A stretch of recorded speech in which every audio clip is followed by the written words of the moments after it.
Hi friends, നമസ്കാരം. Krishna's story ടൈമിലേക്ക് എല്ലാവർക്കും സ്വാഗതം. രാമായണം കഥ കേൾക്കാം. ഈ ചാനലിലൂടെ രാമായണ കഥ കേൾക്കുന്ന എല്ലാവർക്കും ഹൃദയം നിറഞ്ഞ നന്ദി. ഇതിന് മുൻപ് വായിച്ച ഭാഗങ്ങൾ എല്ലാവരും കേട്ടിരിക്കുമെന്ന് കരുതട്ടെ. കേൾക്കാത്തവർക്കായി ഡിസ്ക്രിപ്ഷനിൽ ലിങ്ക് കൊടുത്തിട്ടുണ്ട്.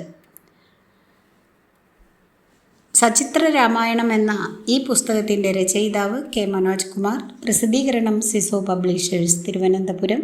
ഓഡിയോ കൃഷ്ണകുമാരി. രാമായണ കഥ കേൾക്കുന്ന എല്ലാവർക്കും ശ്രീരാമചന്ദ്ര ഭഗവാന്റെ അനുഗ്രഹാശിസുകൾ ഉണ്ടാകട്ടെ എന്ന് പ്രാർത്ഥിക്കുന്നു. ഇന്നത്തെ ഭാഗത്തിലേക്ക് കിടക്കട്ടെ. ഓം ശ്രീരാമചന്ദ്രായ നമഃ. ബാലി സുഗ്രീവന്മാരുടെ ജനനം.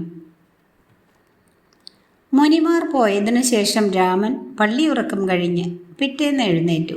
പ്രഭാത കർമ്മങ്ങൾ യഥാവിധി നിർവഹിച്ച ശേഷം രാജസദസ്സിൽ എഴുന്നള്ളി. അവിടെ വെച്ച് അഗസ്ത്യമുനിയോട് ഋക്ഷരജസ്സിനെ കുറിച്ച് പറഞ്ഞു വന്ന കഥ പൂർത്തീകരിക്കണമെന്നാവശ്യപ്പെട്ടു. അപ്പോഴാണ് മഹർഷി ഋക്ഷരജസ്സിനെക്കുറിച്ചും ബാലി സുഗ്രീവന്മാരെക്കുറിച്ചുമുള്ള കഥകൾ പൂർണ്ണരൂപത്തിൽ പറയുവാൻ തുടങ്ങിയത്. സുമേരു പർവ്വതത്തിൽ ബ്രഹ്മാവ് ധ്യാനനിമഗ്നനായി ഇരിക്കുന്ന സമയം അദ്ദേഹത്തിൻ്റെ നേത്രങ്ങളിൽ നിന്ന് പൊഴിഞ്ഞു വീണ കണ്ണുനീരാണ് ഋക്ഷരജസ്സായി രൂപം പൂണ്ടത്. അച്ഛനോടൊപ്പം സുമേരു പർവ്വതത്തിൽ അവൻ സന്തോഷത്തോടെ ജീവിച്ചു വന്നു. ഒരിക്കൽ കാട്ടിലൂടെ നടക്കവേ അവന് വല്ലാത്ത ദാഹം തോന്നി. അപ്പോഴൊരു തെളിനീർ തടാകം അവൻ്റെ ശ്രദ്ധയിൽപ്പെട്ടു. ഋക്ഷരജസ് വെള്ളം കുടിക്കാനായി ആ തടാകത്തിലെത്തി. വെള്ളത്തിൽ തൻ്റെ പ്രതിബിംബം കണ്ട് ശത്രുവാണെന്ന് ധരിച്ച് അവൻ തടാകത്തിലേക്ക് എടുത്തു ചാടി. അബദ്ധം മനസ്സിലാക്കി അവൻ കരയിലേക്ക് തിരിച്ചു കയറി. പക്ഷേ അത്ഭുതമെന്നേ പറയേണ്ടൂ, അവൻ്റെ രൂപം ആകെ മാറിയിരുന്നു. ബലിഷ്ഠനായിരുന്ന അവൻ അതിസുന്ദരിയായ ഒരു യുവതിയായി മാറിയിരിക്കുന്നു. അവളുടെ സൗന്ദര്യം കണ്ട് ഇന്ദ്രനും സൂര്യനും ഭ്രമിച്ച് പരവശരായി. ആ സുന്ദരിയുടെ അടുക്കലെത്തും മുമ്പ് തന്നെ ഇരുവരുടെയും ശക്തി പുറത്തേക്ക് പ്രവഹിച്ചു. ഇന്ദ്രശക്തി ഭൂലോക സുന്ദരിയുടെ നെറുകിലാണ് വീണത്. അതിൽ നിന്ന് ഒരു വാനര ശിശുവിനെ അവൾ പ്രസവിച്ചു. ബാലത്തിൽ വീണ് ജനിച്ചവനായതുകൊണ്ട് അവന് ബാലി എന്ന പേർ ലഭിച്ചത്. ദേവേന്ദ്രൻ അപ്പോൾ തന്നെ ഒരു കനകമാല്യം സമ്മാനമായി നൽകി. സൂര്യൻ്റെ ശക്തിയാകട്ടെ അവളുടെ ഗ്രീവയിൽ പതിച്ചു. സൂര്യനെ പോലെ പ്രഭയാർന്നൊരു കുട്ടിയെയാണ് അവൾ പ്രസവിച്ചത്. അവനാണ് സുഗ്രീവൻ.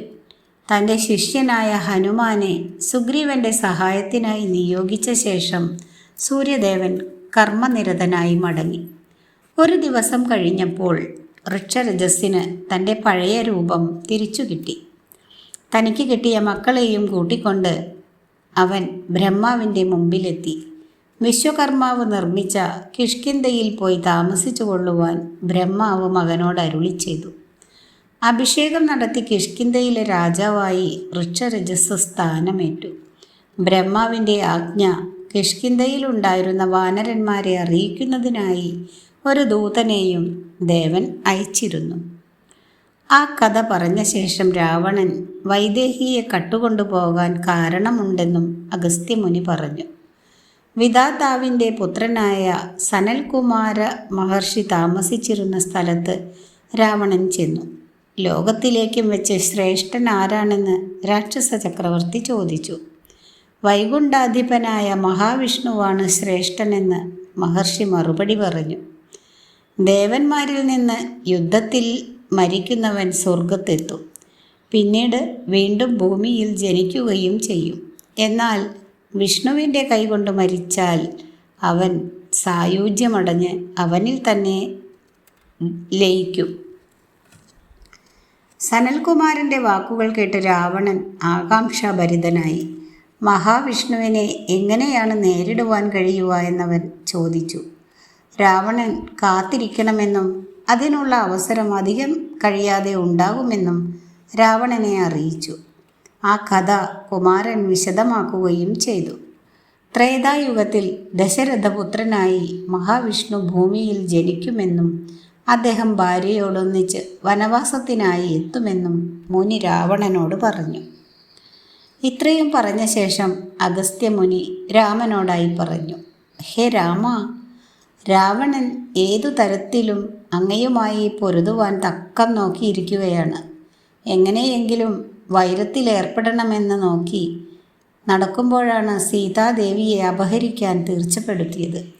തുടർന്ന് വിഷ്ണുവിനാൽ വധിക്കപ്പെടണമെന്ന് ആഗ്രഹിച്ച ഹിരണ്യകശിപുവിൻ്റെ പുനർജന്മമാണ് രാവണനെന്നും സനൽകുമാരൻ വെളിപ്പെടുത്തി.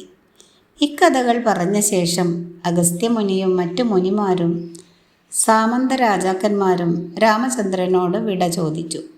സുഗ്രീവനും ഹനുമാനും അടക്കമുള്ള വാനരന്മാരും വിഭീഷണൻ തുടങ്ങിയ രാക്ഷസന്മാരും ഗദ്ഗദത്തോടെ രാമനോട് യാത്ര പറഞ്ഞു മടങ്ങി.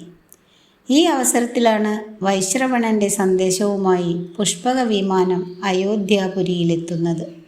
രാവണനെ നിഗ്രഹിച്ച രാമന് അവകാശപ്പെട്ടതാണ് പുഷ്പകമെന്നും അതുകൊണ്ട് പുഷ്പകത്തെ സ്വീകരിക്കണമെന്നുമായിരുന്നു വൈശ്രവണൻ്റെ സന്ദേശം.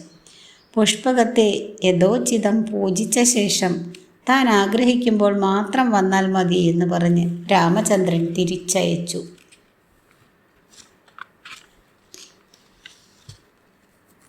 അടുത്ത ഭാഗം സീതാഭീഷ്ട കഥനവും സീതാത്യാഗ നിയോഗവും. പുഷ്പകം ആകാശത്തു നിന്നും അപ്രത്യക്ഷമായി. രാമൻ പിന്നീട് അശോകവനത്തിലേക്ക് നടന്നു. അവിടെ മൈഥിലിയുമൊത്ത് അദ്ദേഹം നർമ്മസല്ലാപങ്ങളിൽ ഏർപ്പെട്ടിരുന്നു. രാമനും സീതയും എല്ലാ സുഖങ്ങളും ആസ്വദിച്ചുകൊണ്ട് സസുഖം അവിടെ കഴിഞ്ഞു. ശിശിരകാലം പോയി ഒരു വൈകുന്നേരം അശോക പൂങ്കാവിൽ ദേവകന്യകയെപ്പോലെ ഇരുന്ന വൈദേഹിയോട് രാമൻ ചോദിച്ചു, ദേവി, അമ്മയാകാൻ പോകുന്ന ഈ സമയത്ത് ദേവിക്ക് വേണ്ടി ഞാൻ എന്താണ് ചെയ്യേണ്ടത്? ആഗ്രഹം എന്താണെങ്കിലും ഞാൻ അതിന് നിവൃത്തിയുണ്ടാക്കാം. പരിപാവനമായ ആശ്രമങ്ങൾ ഒരിക്കൽ കൂടി കാണണമെന്ന് തനിക്ക് ആഗ്രഹമുണ്ടെന്ന് ദേവി വെളിപ്പെടുത്തി. ഗംഗയിൽ കുളിച്ച് കായ്കനികൾ മാത്രം ഭക്ഷിച്ചു കഴിയുന്ന മഹർഷിമാരോടൊത്ത് തനിക്കൊരു ദിവസമെങ്കിലും താമസിക്കണമെന്ന് സീത പറഞ്ഞു. അടുത്ത ദിവസം തന്നെ ദേവിയുടെ ആഗ്രഹം സാധിച്ചു തരുമെന്നും രാമൻ വാക്കും നൽകി. അതിനുശേഷം രാജഗൃഹത്തിലേക്ക് അവർ മടങ്ങിപ്പോയി. സുഹൃത്തുക്കളും ആശ്രിതരുമായി നേരം പോക്കുകൾ പറഞ്ഞുകൊണ്ടിരുന്ന രാമൻ നാട്ടിലെ സുഖവിവരങ്ങൾ എന്തെല്ലാമാണെന്നറിയാൻ ആകാംക്ഷ പ്രകടിപ്പിച്ചു. സാമാജികനായ ഭദ്രൻ ജനങ്ങൾ രാമൻ്റെ അപദാനങ്ങൾ എപ്പോഴും വാഴ്ത്തുകയാണെന്ന് ആദരവോടെ അറിയിച്ചു. അത് വെറും പുകഴ്ത്തൽ മാത്രമാണെന്ന് രാമൻ മനസ്സിലാക്കി. അതുകൊണ്ട് നല്ലതും ചീത്തയും തന്നോട് പറയണമെന്ന് രാമൻ അഭ്യർത്ഥിച്ചു. നിർബന്ധം കൂടി വന്നപ്പോൾ ഭദ്രൻ ചില സത്യങ്ങൾ രാമൻ്റെ മുൻപിൽ വെളിപ്പെടുത്തി. പ്രഭോ, മഹാദുഷ്ടനായ രാവണൻ വനത്തിൽ വെച്ച് സീതാദേവിയെ എടുത്ത് മടിയിൽ വെച്ച് കൊണ്ടുപോയി. ലങ്കാനഗരിയിലെ അശോകവനിയിൽ ദേവിയെ അടിമയെപ്പോലെ പാർപ്പിക്കുകയും ചെയ്തല്ലോ. മറ്റൊരാളുടെ അധീനത്തിൽ വളരെ ദിവസം കഴിഞ്ഞ സീതാദേവിയെ യാതൊരു ഈർഷ്യയുമില്ലാതെ അങ്ങ് സ്വീകരിച്ചത് എന്തുകൊണ്ടാണെന്ന് പ്രജകൾ ചോദിക്കുന്നു. മറ്റൊരുവൻ ഭാര്യയെ പിടിച്ചുകൊണ്ടുപോയ ശേഷം ഉപേക്ഷിച്ചാൽ രാജാവ് ചെയ്തതുപോലെ അവളെ സ്വീകരിച്ചു കൂടെ പൊറുപ്പിക്കേണ്ട ഗതികേടാണല്ലോ ഇവിടുത്തെ പ്രജകൾക്ക് ഉണ്ടായിരിക്കുന്നത് എന്ന് നഗരത്തിൽ അങ്ങിങ്ങായി പറയപ്പെടുന്നുണ്ട്. ഇതുകേട്ട രാമൻ്റെ മുഖകമലം പെട്ടെന്ന് മ്ലാനമായി. കേട്ടത് വാസ്തവം തന്നെയാണെന്ന് സദസ്സിലുണ്ടായിരുന്ന മറ്റുള്ളവരും ശരിവെച്ചു.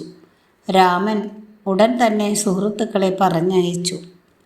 ദുഃഖിതനായ രാമൻ സഹോദരന്മാരെ തൻ്റെ അടുത്തേക്ക് അടിയന്തരമായി വിളിപ്പിച്ചു. ഭരതലക്ഷ്മണ ശത്രുഘ്നന്മാർ രാമൻ്റെ മുന്നിലെത്തി. ജ്യേഷ്ഠൻ്റെ ആജ്ഞ കേട്ട ഉടൻ തന്നെ കുമാരന്മാർ അന്തഃപുരത്തിലെത്തി രാമനെ വണങ്ങി നിന്നു. ജ്യേഷ്ഠൻ്റെ മ്ലാനമായ മുഖം കണ്ട് അനുജന്മാർ ഉത്കണ്ഠാകുലരായി. 3 പേരെയും ആശ്ലേഷിച്ച് ഇരിപ്പിടം നൽകിയ ശേഷം രാമൻ മെല്ലെ സംസാരിച്ചു തുടങ്ങി. അനുജന്മാരെ, എനിക്ക് ഏറ്റവും പ്രിയപ്പെട്ടത് നിങ്ങളാണ്. നിങ്ങൾ തന്ന രാജ്യത്തെയാണ് ഞാൻ ഭരിക്കുന്നത്. നിങ്ങൾ 3 പേരും അതിബുദ്ധിശാലികളാണ്, പണ്ഡിതന്മാരാണ്. നിങ്ങൾ ആലോചിച്ച് എൻ്റെ കാര്യം തീർച്ചപ്പെടുത്തണം. രാമചന്ദ്രൻ എന്താണ് ആജ്ഞാപിക്കാൻ പോകുന്നതെന്ന് അറിയാതെ അനുജന്മാർ കുഴങ്ങി. രാമൻ തൻ്റെ സംഭാഷണം തുടർന്നു. നിങ്ങൾ മറ്റൊന്നും കരുതരുത്. എൻ്റെ പ്രിയപ്പെട്ട സീതയെക്കുറിച്ച് ജനങ്ങൾ അതും ഇതും പറയുന്നു. അക്കാര്യത്തിൽ ജനങ്ങൾക്ക് എന്നോട് വെറുപ്പുണ്ട്. ജനങ്ങളുടെ അപ്രീതി എന്നെ വല്ലാതെ വലയ്ക്കുന്നു. സീതയെ രാവണൻ കട്ടതും പിന്നീട് രാവണനെ നിഗ്രഹിച്ചതും എല്ലാം ലക്ഷ്മണൻ അറിയാമല്ലോ. സീതയെ എങ്ങനെ സ്വീകരിക്കാം എന്ന കാര്യത്തിൽ അന്നേ എനിക്ക് സംശയമുണ്ടായിരുന്നു. സീത അഗ്നിയിൽ ചാടി എൻ്റെ സംശയം തീർക്കുകയും ചെയ്തു. അഗ്നിദേവൻ പ്രത്യക്ഷപ്പെട്ട് സീത നിർദോഷിയാണെന്ന് പറഞ്ഞ് കാര്യം അനുജൻ കണ്ടിട്ടുള്ളതുമാണല്ലോ. ദേവന്മാരെല്ലാം അത് ശരിവെച്ചു. അവൾ പതിവ്രതയാണെന്ന ഉറപ്പിന്മേലാണ് അയോധ്യയിലേക്ക് മൈഥിലിയെ കൊണ്ടുവന്നത്. പക്ഷെ ഇപ്പോഴുണ്ടായിരിക്കുന്ന ചീത്തപ്പേര് എന്നെ വലയ്ക്കുകയാണ്. ചീത്തപ്പേര് നശിപ്പിക്കുവാൻ വേണ്ടി എൻ്റെ ജീവനെയും നിങ്ങളെ കൂടിയും ഉപേക്ഷിക്കാൻ ഞാൻ തയ്യാറാണ്. പിന്നെയാണോ ജനകപുത്രിയായ സീത? ഞാൻ എത്രയധികം സങ്കടത്തിലാണെന്ന് നിങ്ങൾ കാണുന്നില്ലേ? അല്പനേരം മൗനമായിരുന്ന ശേഷം ദേവൻ തുടർന്നു. ലക്ഷ്മണ, നാളെ രാവിലെ തന്നെ തേർ തയ്യാറാക്കാൻ സുമന്ത്രനോട് പറയൂ. ആ തേരിൽ സീതയെ കയറ്റി അയോധ്യയ്ക്ക് പുറത്തു കൊണ്ടുപോകൂ. അങ്ങ് തമസാ നദിയുടെ അക്കരെ വാൽമീകി മഹർഷിയുടെ ആശ്രമമുണ്ട്. ആ ആശ്രമ പ്രാന്തത്തിൽ അവളെ ഉപേക്ഷിച്ച് നീ മടങ്ങിപ്പോരുക. സീതയെപ്പറ്റി യാതൊന്നും എന്നോട് മറുത്ത് സംസാരിക്കരുത്. ഞാൻ പറഞ്ഞത് അക്ഷരം പ്രതി അനുസരിച്ചാൽ മതി. എന്തെങ്കിലും പറഞ്ഞ് ഇതിന് തടസ്സം നിന്നാൽ അതിൻ്റെ ഫലം നീ അനുഭവിക്കും. എൻ്റെ കീഴിലാണ് നിങ്ങളെങ്കിൽ എന്നെ അനുസരിച്ച് ജീവിക്കണം.